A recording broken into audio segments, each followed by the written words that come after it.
Hey guys, it's Misty again with Pink Fairy Creations. Okay, so today I am going to be showing you how I epoxy resin my art pieces. So I use this resin. It's Arteza Resin by Counterculture DIY, and it is the Arteza Resin Part A and Part B. And what I'm going to be, and what you'll need along with your resin is gloves. You want to wear gloves. You want a measuring cup, and you'll want a heat gun or a torch. I have a heat gun, and I also have a torch. But I think that the heat gun works better to even it out when you're doing paintings. So what I'm doing is take A or B, whichever one you want first, and you're gonna put equal amounts into a cup. So I'm gonna go 20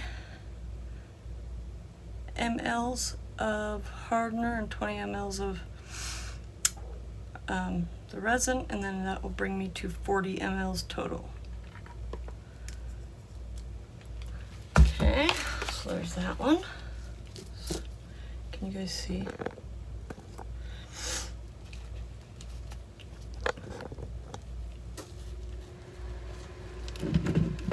Sorry, I'm trying to get it all in one frame. Okay, so this piece I'm doing is a 10 by 10 gallery wrapped. It's a 2-inch sides, so they're bigger than most sides. And I'm doing my second coat of resin on it. The first coat isn't bad, but I'm very picky and I want the sides covered well too. So I just do 2 coats. I do 2 small coats. I don't do a huge flood coat. I just do 2 small coats. So you want to get it to, so you want to measure this to the T exact, not like, you know, it's not like when you're cooking you can add a dash of salt and a dash of pepper type stuff. You have to be exact with this, because if you don't mix it correctly, it won't cure, and then you'll have a sticky piece. And trust me, it's very hard to fix, if it is even fixable. So what I'm doing is I'm stirring. You want to stir this for, most of them call for 5 minutes, 5 to 7 minutes.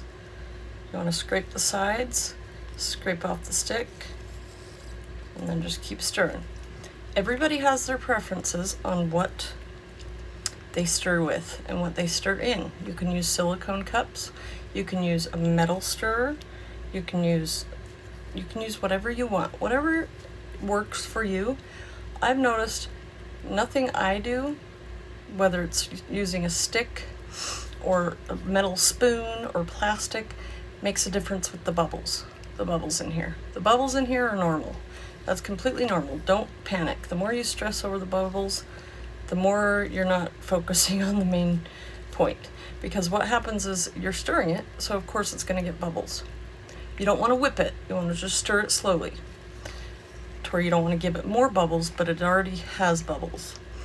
Because once you're done stirring it, you let it sit for about 5 minutes before you pour it.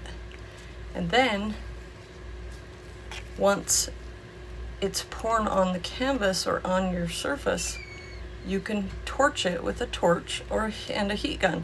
And if the torch doesn't take it all out, use the heat gun, and vice versa.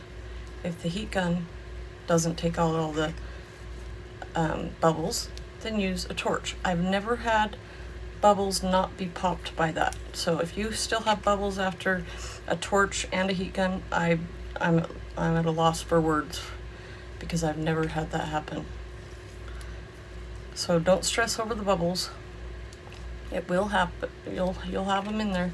If you can see, it's filled with bubbles. And that's normal.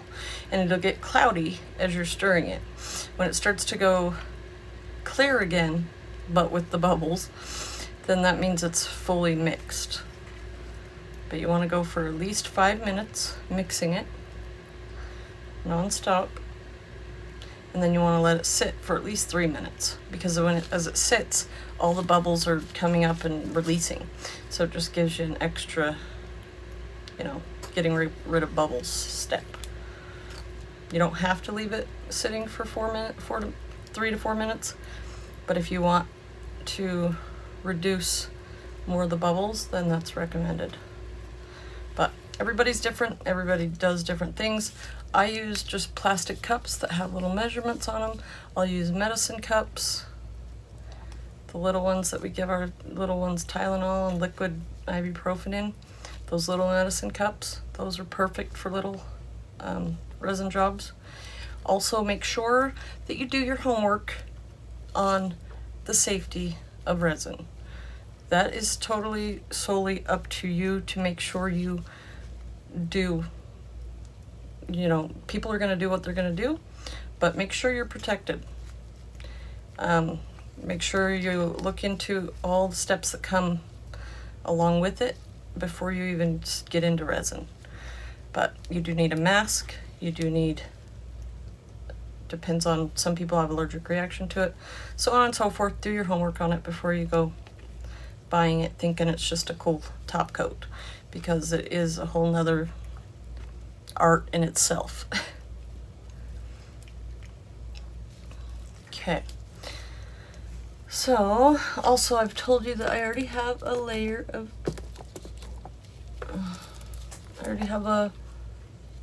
on here of resin.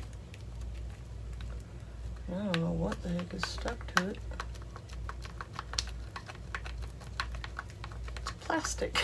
stuck to my picture. Okay.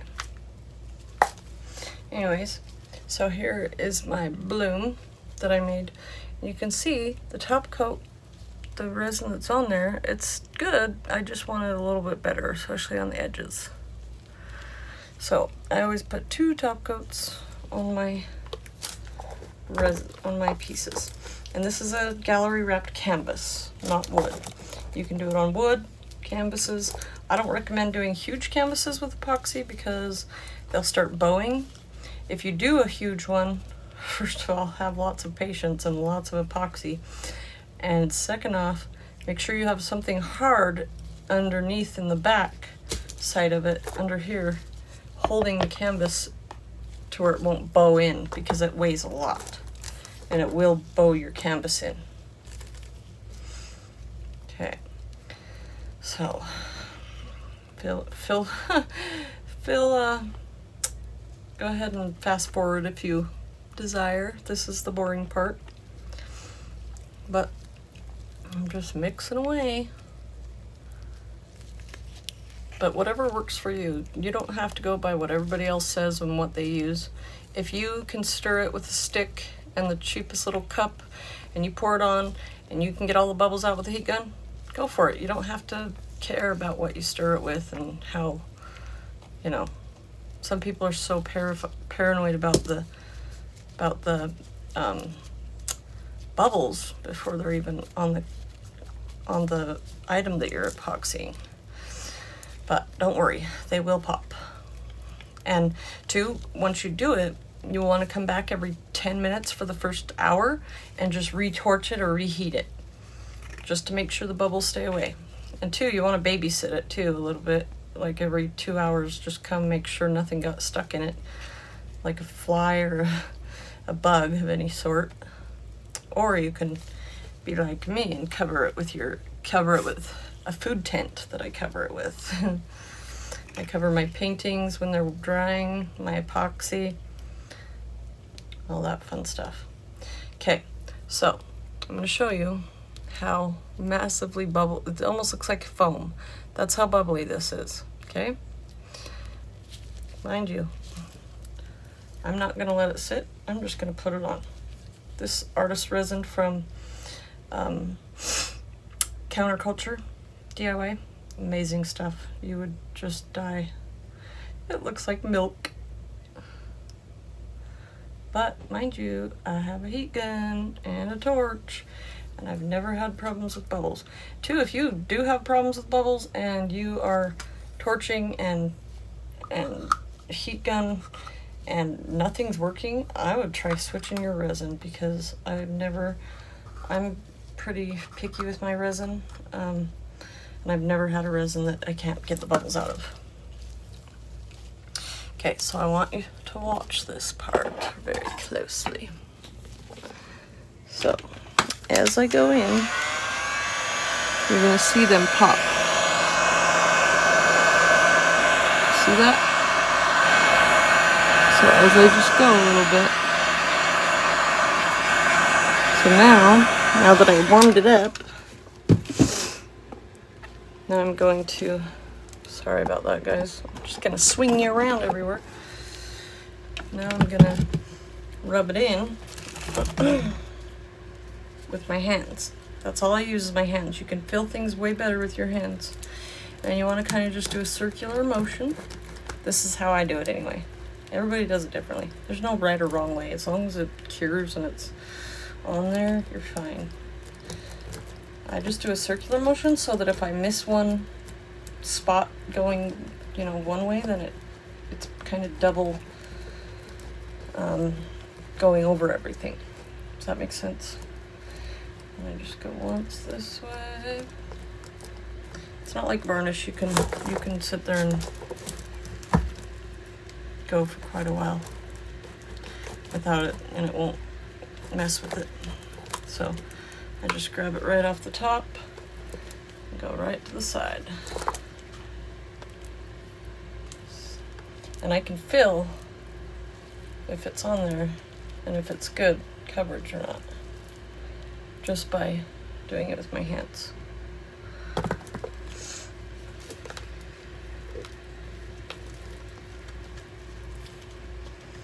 And it's very important to wear gloves, because this stuff is like glue on steroids. And if you get it on your hands, you ain't getting it off. You can try all you want, but you really ain't gonna get it off. It has to wear off. But if you do, baby wipes are your best friend. And rubbing alcohol. Okay, so just gonna go over this once more. Okay, so make sure we got all the sides real good, and I'm gonna go over the top once more, just lightly to kind of even the layer out. But it is self-leveling, so don't have to really worry about that part.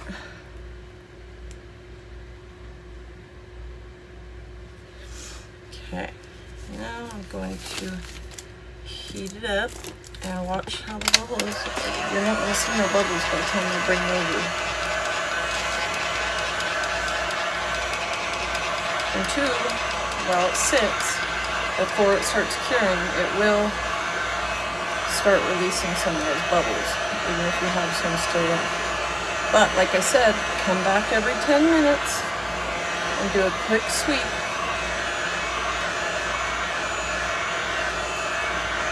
And those bubbles, you won't have no bubbles.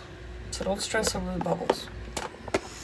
Okay, so as you can see, no bubbles. I don't know if you can see that, but there is no bubbles. No bubbles.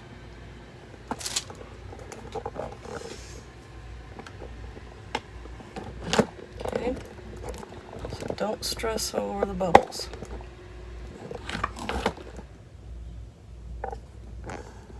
Okay, so now I'm just making sure that those aren't dots of something.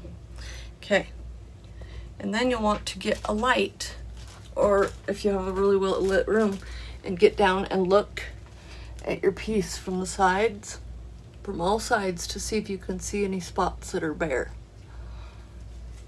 to make sure you get it all. And definitely look at it from all angles to make sure you get it all. Okay, so that looks good. So I will bring you in for a close-up. And that is that. Remember, keep your heat gun at least an inch above the surface. You don't want to dip it in it. And you don't want to burn your epoxy. You can burn your epoxy, so keep that heat gun moving. Okay, let's switch it around. Okay. Okay, so there we go. There's the bubble-free surface. Sorry if you can't see it from the glare. Try not to get my phone in it. But there it is. And I will show you the dried results once it's cured. And you can see how it turned out. Okay. Thanks, guys. You have a fabulous day. We'll be back. Hey guys, it's Misty with Pink Fairy Creations. Today, I'm going to be, so this is all finished. It's the bloom technique. It's all finished, resined with counterculture DIY resin and artist resin. And I put 2 coats on it, so it's nice and shiny, and it's perfectly clear, no bubbles. And I'm going to be taking the tape off the back. So I'm going to show you how I do that. What you'll need is a heat gun. Any kind will work as long as it's a heat gun. Mine has settings where I can go cold or hot. You'll need some tweezers. These are Cricut tweezers. And some clippers. Like this. These are like cuticle clippers. Okay. So, and then also, if you didn't know, the thing on the back of these that you can see looks like feet. It's a stand, so that you don't, when you're using it, you don't lay it down and let it burn something. It's a stand, so you can stand it up, just in case you didn't know. Okay, so I have it set on 7 on the heat, and then I just literally go about an inch above, and I just slowly move it. Don't keep it in one spot, it will burn. If you see smoke, just hurry and get off that spot. So just slowly go, because what you want is you want the epoxy to be bendy. So it's going to soften it up is what it does. Okay, so there's that. Let's get this part up. Ooh. See how that just comes right up? So you'll know when it's not done is if you are doing that and it doesn't come up. Okay, hold on. Get this part going so that we can get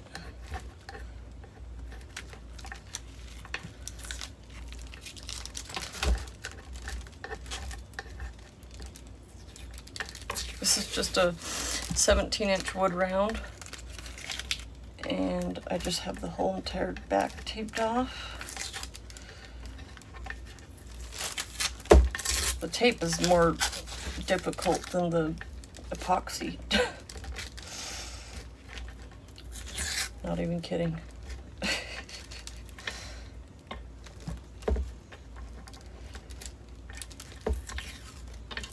Okay. See how that just pills right up? Watch. Oops. Of course, because I'm up close. But see how those pill right off? Just comes right off. It's so squishy. That's what you want. That means it is heated up enough. Now if I can just get the tape to come with it.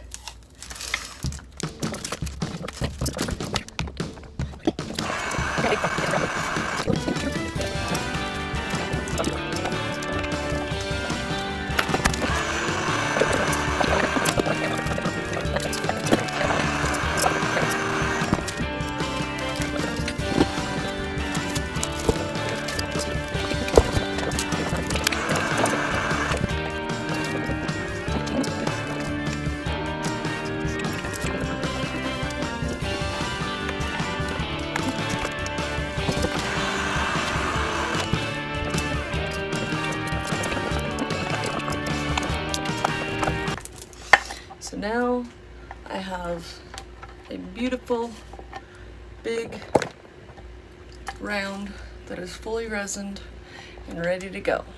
The back's all nice and clean, no sanding required. So there we are, guys. And my tip for today, it's gonna be just this, how you can literally set it like that. In case you didn't know, there's my tip for today. That's what the backs of these are all about, is because it's a stand for you to lay down. Okay, thanks guys, have a great one. Forget, I have a stamp that I put on all my finishings. So I'm going to stamp it and sign it, and then it is all ready to go into my for sale area. So I stamp it and then I sign it. And this is just, I usually will use a Sharpie, or you can get permanent pens that are like really fine tipped at Michael's and stuff in their pen section. So there she is, signed, sealed, delivered. So that is the done signature. And if you are interested in any of my pieces, please email me at pinkfairycreations@gmail.com. And thanks again for watching. Have a fabulous one.